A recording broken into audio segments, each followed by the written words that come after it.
Okay, so this last lesson for this unit is going to be kind of a mixture of a few different things. We're going to start with complementary trig functions, and the word complementary means the same thing that you already know that it means. When referring to angles, we're talking about angles that add up to 90 degrees. So let's go back to what we understand about trigonometry. Let's say that I make this theta right here. Let's just say for the sake of argument that this is the unit circle. So the hypotenuse is 1. We now know that this opposite side is going to be the sine of theta, and this adjacent side is going to be the cosine of theta. Now, I'm not sure if you realize this yet or not, but you should understand that that sine of theta, whatever that is, like when you punch that in your calculator, that's the actual length of this side. And cosine theta would be the actual length of this side. So if we're talking about the lengths of sides, it shouldn't matter if I move up to this angle right here and reference this one. This side should not change length, and neither should this one. But the way we refer to them is going to change. So what do I mean by that? Well, let's change colors here. What would the measure of this angle be? I don't know what this one is. I labeled it with a variable, theta.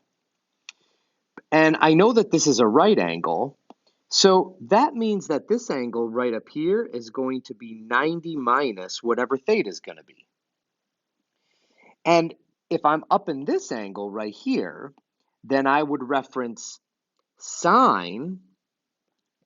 This would be sine of 90 minus theta, and this here would be cosine of 90 minus theta.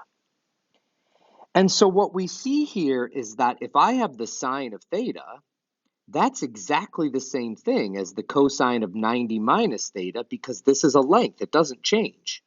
Same thing down here. So now we can write down a theorem of sorts here. We could actually write down that if the sine of x is equal to the cosine of y, then x plus y must be complementary, meaning they must equal 90. And we demonstrated that in our triangle right here. So let's apply it to a problem. So it says if sine of 3x plus 5 is equal to the cosine of 2x minus 15, what is the value of x? So what I see here is I've got the sine of something is equal to the cosine of something else. That must mean that whatever these two things are, they're complementary. So what I can do is I can say, okay, well, if that's true, then 3x plus 5 plus 2x minus 15 must equal 90. And now I can solve for x. Combine like terms and solve just like you would any other equation. And so I know that the value of x is 20. All right, so let's look at a couple of things. Here's one that you probably already know, Pythagorean theorem. I think it's actually easiest to start with what Pythagorean theorem actually is. First of all, you have to have a right triangle in order for Pythagorean theorem to apply. And it says if you have a right triangle, then a squared plus b squared equals c squared. And the reason why I started with that is because it's easiest to then go, okay, well, what are a and b and what's c? Well, c is your hypotenuse.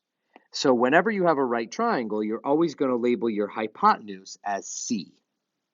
And you can always find the hypotenuse by finding your right angle and going opposite your right angle, and that's always going to be your hypotenuse, the longest side.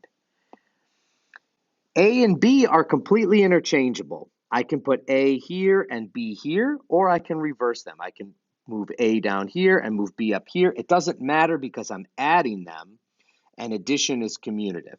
These are known as the legs of the right triangle. So A and B are going to be your legs, and C is going to be your hypotenuse. Now, how do we apply that? Well, here's a right triangle, and they want us to find for the missing side. So especially in this unit, your initial reaction might be, well, I'm going to use trig here. But what you notice is you have 3 sides and no angle information. That means you can't use trig because you don't have any angle information. So instead, we're going to be using Pythagorean theorem.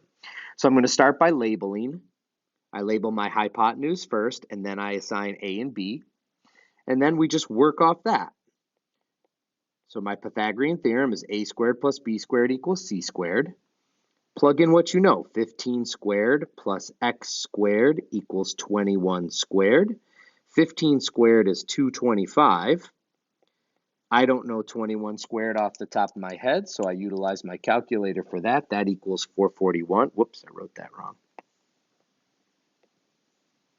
This should be plus, and so this equals 441. Subtract 225 from both sides, and I get 216. And then, in case you don't know, to undo the squared, you take the square root of both sides. So I'm going to take the square root of both sides. It says round to the nearest tenth. So I'm going to do the square root of 216 in my calculator, and I get 14.7. So in this case, x is 14.7. Simple as that. And so we can use Pythagorean theorem to solve for either of the legs or the hypotenuse. Depends. All right, last little piece here. Area of a triangle. So way back in 6th grade, you actually learned that the area of a triangle is 1/2 base times height, where base is like one side of the triangle, and then the height is our altitude. So if you look at this triangle right here, they want us to find the area, but I don't have a height. So we can use trig to actually take care of that problem. We can start by drawing in the height. Remember, the height is essentially an altitude. So it's going to go from the vertex, and then it's going to be perpendicular to the opposite side, and that's going to be our height. Now what I have is I have a right triangle right here. There's a right triangle. And I know one of the angles, and I know the hypotenuse, so I can solve for h. So this is going to be a sine problem because it's opposite and hypotenuse. Let me plug in what I know. The sine of 51 equals, the opposite is h, my hypotenuse is 12. Sine of 51 in my calculator turns out to be 0.7771. And so I can easily solve for h. I'm going to get 9.3252.